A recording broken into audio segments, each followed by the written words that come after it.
Ano nga ba ang misteryosong pinto sa Jerusalem na matagal nang nakasara? Sino ang makakapagbukas at daraan dito sa takdang panahon ayon sa propesiya sa Biblia? Ang lumang syudad po ng Jerusalem ay napapaligiran ng isang pader na may 8 pinto na nakabukas. Pero meron po ditong isang misteryosong pinto na matagal na pong nakasara, selyado at binabantayan ng kasaysayan at propesiya sa loob ng mahigit 500 years. Ito po yung tinatawag na pintuang silangan o Eastern Gate o yung pintuang ginto. Ito po ay nakasarado at selyado pa rin magpahanggang ngayon at parang naghihintay ng tamang panahon ng pagbubukas nito. So may mga naniniwala po na ang pagiging sarado ng Eastern Gate ay meron pong kaugnayan sa mga propesiya sa Biblia. Para po sa mga Hudyo at mga Kristiyano, ang pintuang ito po ay hindi lamang simpleng bahagi ng pader ng lungsod. Ito po ay sumisimbolo ng mga pangako ng Diyos at tanda ng mga pangyayaring magaganap sa mga huling panahon. Ayon po sa kasaysayan, una pong isinara ang pintuang ito noong taong 810 AD, pero muli pong nabuksan sa panahon ng mga krusada. Noong taong 1541, isinarado itong muli sa utos po ng Muslim na si Sulaiman. Isinara niya ito para pigilan po yung pagpasok ng Misaya sa Jerusalem. Simula po noon hanggang ngayon, ito po ay nanatiling nakasara at nakaselyo at hindi na muling nabuksan pa. So napakahalaga po nito sa paniniwala at tradisyon ng mga Hudyo. Naniniwala po kasi sila na ang kanilang inaasahan tagapagligtas o Misaya ay daraan at papasok sa pintuang ito kapag dumating siya para maghari sa mundo. Dahil po sa paniniwalang ito, isinara ito upang manatili itong banal at nakalaan lamang para sa kanyang pagdating. Pero napaka-importante din po ng pintong ito sa mga Kristiyano. Naniniwala po tayo na ang Eastern Gate na ito ay ang tinutukoy na pintuang maganda na nabanggit po sa Old Testament. Ito daw po yung itinuturing na pinakamatandang pintuan sa lumang lungsod ng Jerusalem. Ito nga po yung sabi sa Gawa chapter 3 verse 2. May isang lalaking lumpo mula pa sa pagkapanganak ang noon ay ipinapasok. Araw-araw siyang inilalagay nila sa pintuan ng templo na tinatawag na maganda upang manghingi ng limos sa mga pumapasok sa templo. So ito pong Eastern Gate, ito po yung tinatawag na magandang pintuan. So para naman po sa mga Kristiyano, ito rin mismo yung pintuang dinaanan na pinasukan ng ating Panginoong Jesucristo nung siya po ay matagumpay na pumasok sa Jerusalem bago yung kanyang paghihirap at pagkamatay. Kaya naman po napakahalaga dito sa atin dahil ito po yung naging daan ng ating Panginoon. At sa paniniwala po, ito rin daw po yung magiging tanda ng kanyang muling pagbabalik.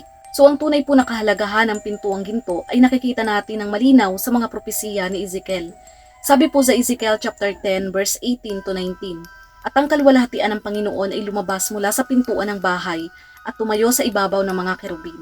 Tinaas ng mga kerubin ang kanilang mga pakpak at lumipad mula sa lupa sa aking paningin, habang sila'y humahayong kasama ng mga gulong sa tabi nila. At sila'y tumayo sa silangang pintuan ng bahay ng Panginoon, at ang kaluwalhatian ng Diyos ng Israel ay nasa itaas nila." So sa binasa po natin, makikita na nakabukas pa yung pinto dahil nakakalabas yung kaluwalhatian ng Diyos. Ibig sabihin, bukas na bukas pa ito noon at nagsisilbing daanan ng presensya ng Diyos. So ito naman po yung sinasabi sa susunod na verse, Ezekiel chapter 44 verse 1 to 2. "Nang magkagayoy, ibinalik niya ako sa panlabas na pintuan ng santuaryo na nakaharap sa dakong silangan. At ito'y nakasara. At sinabi ng Panginoon sa akin, ang pintuang ito ay mananatiling nakasara.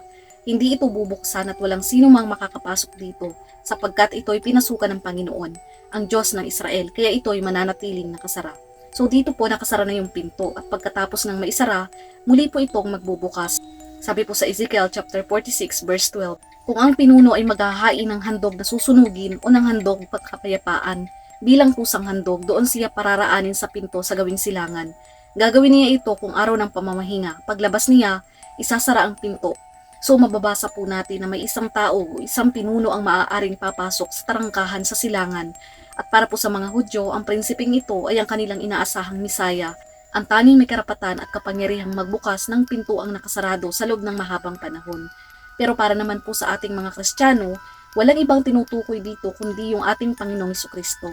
So ayon po sa mga Bible scholars, natupad na daw po yung propesiyang ito ni Ezekiel noong panahon ng ating Panginoong Jesucristo. Ito raw po ay natupad noong matagumpay siyang pumasok sa Jerusalem bago siya ipinako sa krus.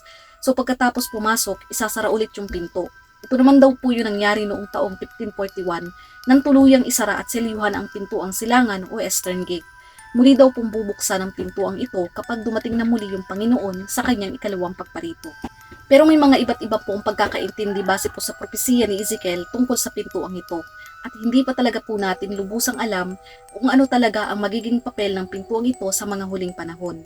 Ang tanging sigurado po natin, magbabalik po yung ating tagapagligtas. So sinasabi rin po na posible namang gamitin din ito ng Antikristo pagdating ng panahon upang manlinlang. So dahil marami pong Hudyo at Kristiyano ang naniniwala na ang makakapagbukas lamang ng pintuang ito ay ang tagapagligtas o Mesaya, so tandaan po natin ayon sa Biblia, gagayahin ng Antikristo yung ating Panginoong Hesukristo tulad ng nakasulat, at ganito rin po yung gagawin ng Antikristo. Gagayahin niya ito para linlangin yung buong mundo. Kaya po posible niyang gamitin yung pagbubukas ng pintuang ito bilang isang paraan ng panlilinlang. So ngayon nakasarado pa rin po yung pintuang ito at wala pang sino man ang tiyak na nakakaalam kung mayroong kaugnayan nga ba talaga ito sa huling panahon. Pero ito po yung pinakamahalagang paalala. Ang dapat po nating inaabangan, hinihintay at pinaghahandaan ay ang pagbabalik mismo ng ating Panginoong Hesukristo. Hindi man sigurado yung eksaktong gampanin ng pintuang ito, ang mahalaga po yung salita ng Diyos ay nananatiling buhay at hindi nagbabago. Hindi po natin kailangan manghula kung kailan ito bubuksan o kung paano ito mangyayari dahil sapat na po yung ating nalalaman. Ang Panginoong Hesukristo po ay muling magbabalik sa kanyang takdang panahon.